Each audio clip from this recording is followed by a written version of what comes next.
Hello and welcome to Business Reporter's Future of Retail campaign. I'm Alistair Greener.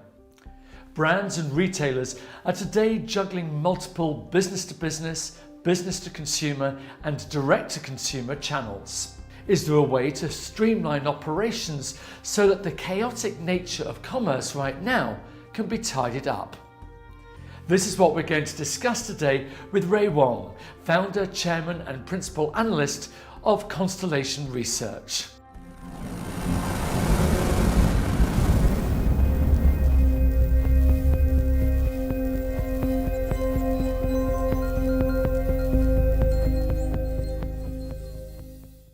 Good morning, Ray.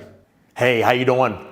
Let's start off by getting a sense from you of how companies are currently functioning in the global retail market, and specifically the level of control they have over the pathways between products and consumers.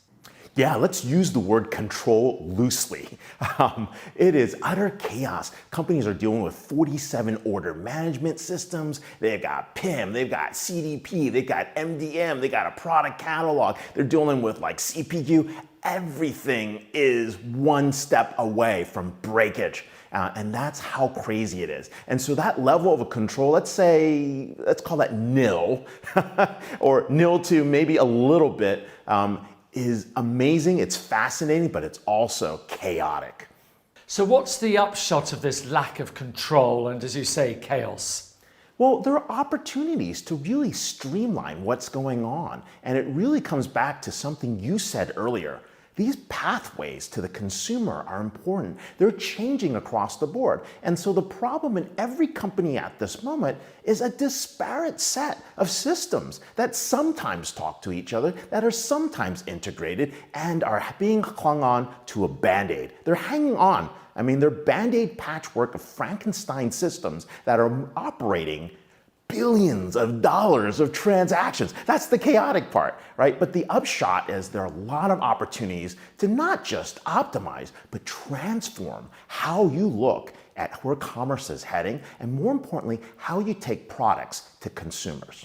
Now, the general advice to date has been that brands need to keep optimizing everything that they do. I mean, given the hugely complex challenges that they face, is this going to be enough? No, it is not enough. And it won't be enough. I mean, there is a massive rethink in terms of what we have to do. But along the way, what will happen is these disparate systems, a lot of these best-of-breed products, departmentally held products, they'll be put together, right? We'll be getting rid of them, shedding them over time. We're going to be a lot more efficient. We're going to have more data and analytics. We're going to understand the customer more intimately. We're going to be able to handle our regulatory requirements a lot more easily. And that's what we're trying to get to. I mean, that's a huge amount. So how can companies take control of all of the product information in their value chains?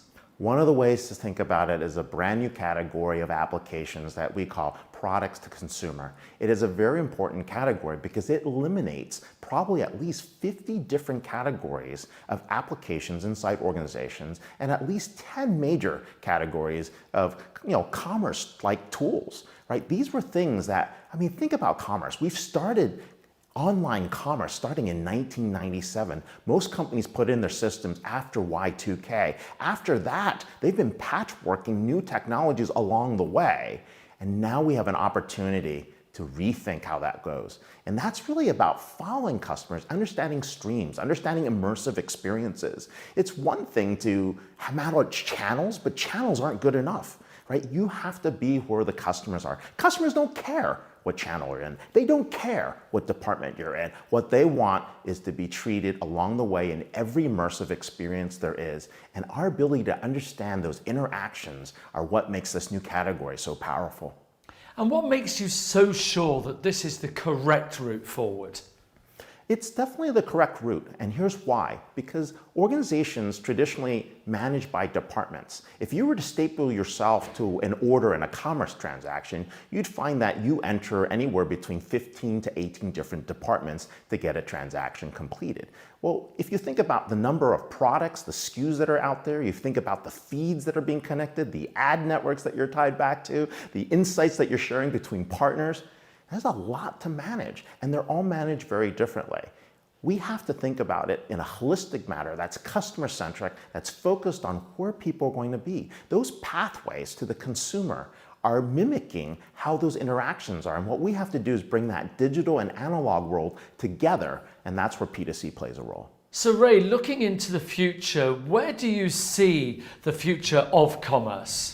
That's a very relevant point. We've gone from transactions to engagement to experiences to mass personalization at scale, and now to autonomous enterprises. The future of commerce is bringing all that information and insight from transactions, and each one of those pathways creates a stream of data that allows us to get smarter over time. So we're going to come down to three things: analytics, automation, and AI. And once you have P2C in place, you're going to be able to build on the ability to ask the right business questions, mitigate the risks that are involved, figure out your supply chains, your demand signals, your pricing optimization. Then you're going to get to the level of automation of bringing experiences together. And those experiences over time, whether they're self-service, they're immersive, they're going to bring a whole new level of knowledge into the organization. And that's where AI plays a role, because you're going to be able to build that information and insight of how a customer, a partner, a supplier, even an employee connects with an order, an invoice, a request, and that's going to understand context of location, time, weather, sentiment, what journey you're on, even your heart rate, even if you were smiling, and that's going to create a massive competitive advantage. So analytics, automation, and AI are going to drive that future of commerce. It's been great finding out more. Ray Wong, founder, chairman, and principal analyst of Constellation Research. Thank you very much indeed. Take care.